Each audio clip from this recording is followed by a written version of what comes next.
Salam literasi. Perkenalkan, nama saya Citara Makatunggada. Saya di sini akan menceritakan sebuah dongeng yang berjudul Bujang Katak dan Putri Raja, karya Citara Makatunggada.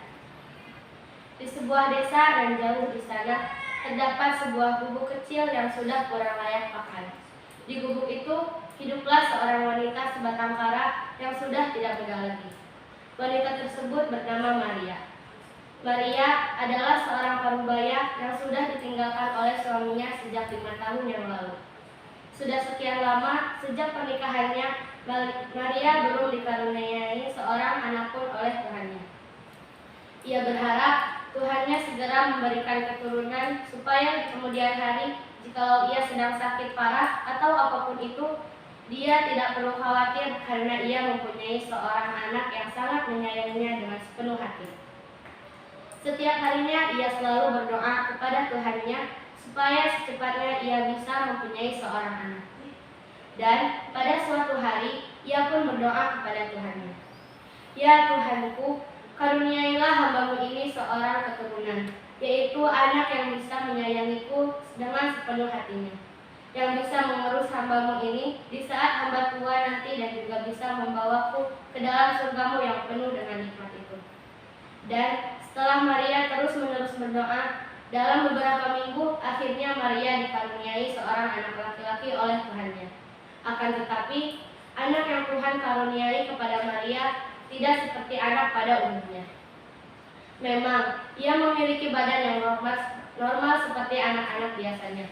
Akan tetapi, wajah yang ia miliki adalah wajah yang lebih mirip seperti katak yang suka hidup di pinggiran sungai.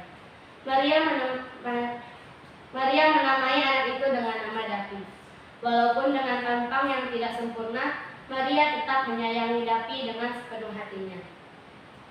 Maria membesarkan Dapi dengan sangat baik, dan ia juga diperlakukan seperti anak pada umumnya. Setelah beberapa waktu, dengan hidup yang sangat sederhana, Dapi memang dikenal sebagai anak yang baik dan juga jujur. Ia sering sekali membantu orang lain. Pada suatu hari, Dapi pergi ke daerah perkotaan, dan pada waktu itu, di saat yang bersamaan, ia berpapasan dengan seorang putri raja yang sangat cantik dan baik hati. Sejak saat itu, Dapi dan putri itu menjadi dekat dan semakin dekat. Dalam beberapa waktu, ia menjalin hubungan dengan putri itu. Putri itu bernama Alis. Ia adalah putri ketiga dari 3 bersaudara. Alis menerima Dapi apa adanya, tanpa memandang fisik, harta, pangkat, derajat, dan apapun itu. Pada suatu waktu, hubungan mereka diketahui oleh sang raja.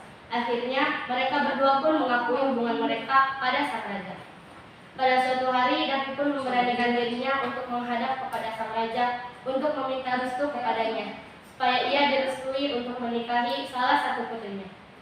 Dengan menghadapnya, hamba kemari adalah untuk meminta persetujuan dan restu yang mulia untuk mengizinkan hamba menikahi putri yang mulia, katanya dengan nada yang sopan. Putri manakah yang Anda maksud? Tanya sang raja kepada Dapi. Hah, mana mungkin saya mau dengan dia yang buruk rupa? Mungkin adik-adik saya, kata putri yang pertama sembari menyelang perkataan sang raja. Haha, mana mungkin kamu selera saya, dasar orang rendahan. Mungkin adik saya, dia kan memang mempunyai selera yang rendah seperti kamu. Hahaha, sindir putri kedua pada Dapi. Dan adiknya yang ketiga pun menerimanya dengan lapang dada.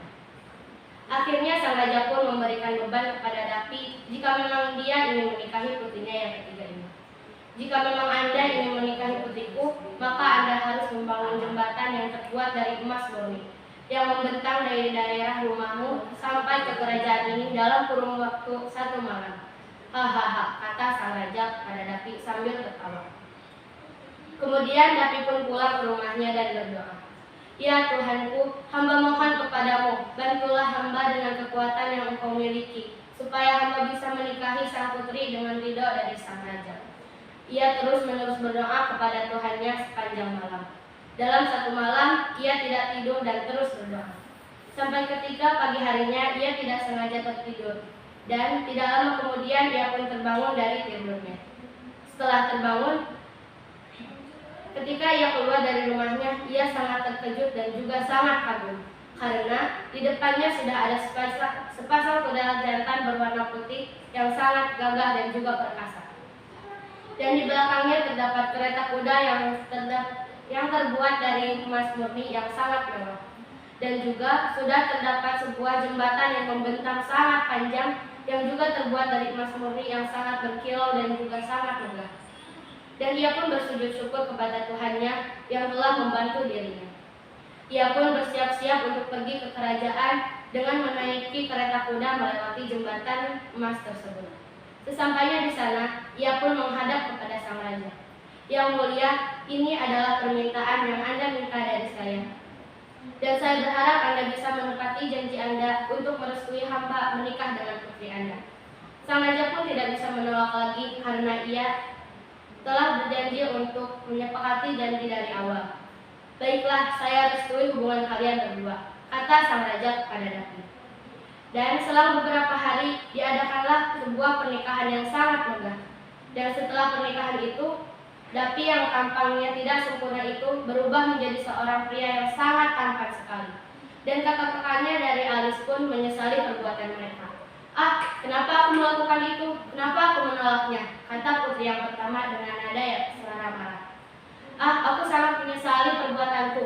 Aku sangat kesal," kata putri yang kedua dengan nada suara kesal. Mereka berdua amat menyesalinya. Dan setelah pernikahan itu, Dapi dan Alis pun hidup bahagia. Dapi pun diangkat menjadi seorang raja di daerah tersebut. Kemudian, Dapi dan Alis dikaruniai seorang anak kembar yang sangat cantik dan juga tampan. Mereka menamai anak mereka dengan nama Alif dan Alifia. Kemudian mereka semua hidup dengan bahagia selamanya.